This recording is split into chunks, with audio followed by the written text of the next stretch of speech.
What's happening, dudes and dudettes? This is Ghost Gamer, and I am doing a review of Batman Arkham Origins. Yes, I know, it is a year old, but quite frankly, who cares? I'm going back to it. It is what it is. Now, with that being said, let's get this started.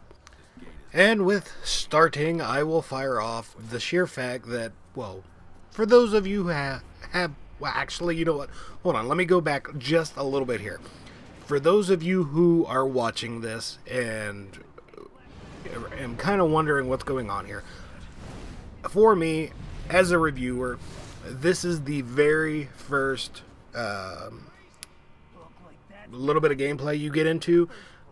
The first mission, the first whatever you want to call it, the first series of events. And what I did was I just let this play through. I didn't chop it up. I didn't give you more than the first one. Mainly because if you haven't played this, I don't want to give up any spoilers. Call me crazy. I'm just going to go that route.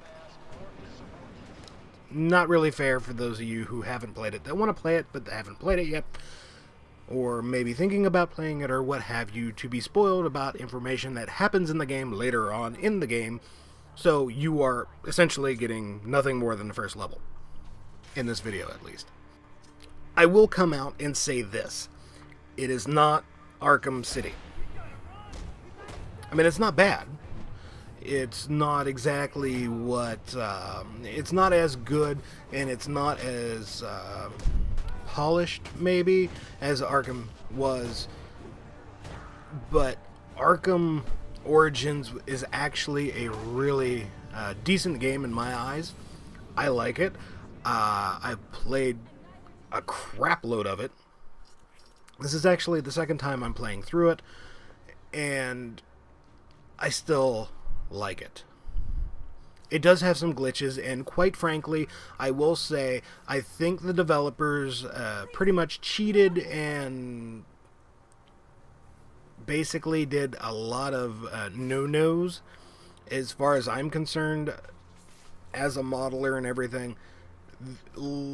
Throughout the game, you will see a lot of assets or content that is basically being reused from the previous game, which kind of sucks. It's one of those things you just don't do because gamers, we're not stupid. We are going to notice that shit. Try and be original. Try and bust out original content and assets, and you will get the respect from us. Don't try and rush it and basically reuse stuff. Just my opinion. Now, this release... Oops, sorry, hit the microphone here. This release does have bugs in it. It still has bugs in it, even though, you know, there has been patches and updates throughout the time. I mean, it's been out for a year. They've fixed some things, but there are still a little glitchy areas from time to time. Matter of fact, I actually found one at the end of this gameplay when I'm fighting the Killer Croc, in which you see him a little bit later here in the video. It is something that I've come across a few times, and it's kind of amusing because I thought one of the patches would rectify it, in which it kind of rectified it the first time I played through it, and then I went back and replayed it, and it kind of glitched me out and kicked me to the curb during my second playthrough, so I'm not quite sure if it was just a hiccup or what, but it does still have some glitches. As far as some of the other components in the game, there are a few things that I think should have been kind of polished with the fighting system, although I do think it's fairly decent. Graphics on a PC are, again, decent. You know, they're actually pretty damn good as far as I'm concerned. The audio, not bad. And I'm not just talking about the background audio. I'm talking about the voice acting as well. Not bad. There are a few things that I don't care about it. Some of the quick time events and, you know, having to tap the crap out of a button, I'm still annoyed by those. And when it comes down to a fighting game such as this, you're always going to have them, unfortunately. At least that's my take on things.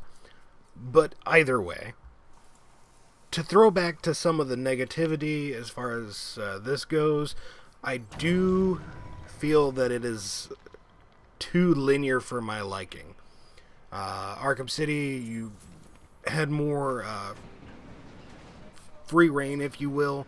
This kind of tightens it up and throws you into a choke point, which kind of sucks, but you're stuck with it. And that's all there is to say about that. It's kind of one of those things that I don't care for, but it is what it is. Down to the nitty-gritty, I honestly believe that the developers should have actually beta tested this a little bit more. And to be quite honest with you, we're talking about gamers. You have more than ample opportunity to get enough serious gamers in play to do a decent beta testing for you and to get rid of as many bugs as you can before release. Do not ignore it. Take it into consideration. Again, it is something that is easily rectified, that at times it kind of is ignored, and it sucks because some of the gameplay kind of, is a reflection of that. I mean, there's, as a matter of fact, the glitches. When it first came out, there was a lot of glitches, and there still is some. That could have been rectified with actually doing a more in-depth beta testing beyond what they originally did. Call it what you will. That's just my opinion, my 2 cents that you could rub together, what have you. On top of that, you had that issue with a different developer kind of taking hold of and driving with this release compared to the others. That kind of impacted it a little bit as well. All in all, 100% told, if I were to rate it, I would have to rate it about a 7, possibly a 6.5, just because of the bugs that were involved, especially at the beginning. But going through and replaying it yet again, it still holds the gameplay value as far as I'm concerned. It's not a great game, it's not a perfect game, but it has a lot of good gameplay in it. I mean, it took me several years to get back into the concept of playing Batman and things of that nature, and playing video games that were essentially modeled after the comics and what have you. This still holds my interest even after all those years. It's one of those things that I still play, and I will still sit there and continue to play hour upon hour upon hour, hour after hour. It is a decent game. If you haven't played it, it should be fairly cheap, online at Amazon or on Steam for PC users, and at GameStop. Go out and give it a shot. It is a decent game. It's not going to be perfect. If you absolutely loved Arkham City, you may have a little bit of a letdown involved, but it's not huge to take it away from the experience. That's my 2 cents. If you have any questions, concerns, comments, you think I kind of bollocksed up this review, hey, drop them in the comment box below. If you found this informative at all, please hit the little thumbs up, give us a like. And by all means, do not forget to subscribe. Hit the subscribe button. Get notifications every time we kick out a video. That would be absolutely tremendous. And for now, this is Ghost Gamer. I'm going to get out of here, but hope you enjoyed the video, and thank you for watching.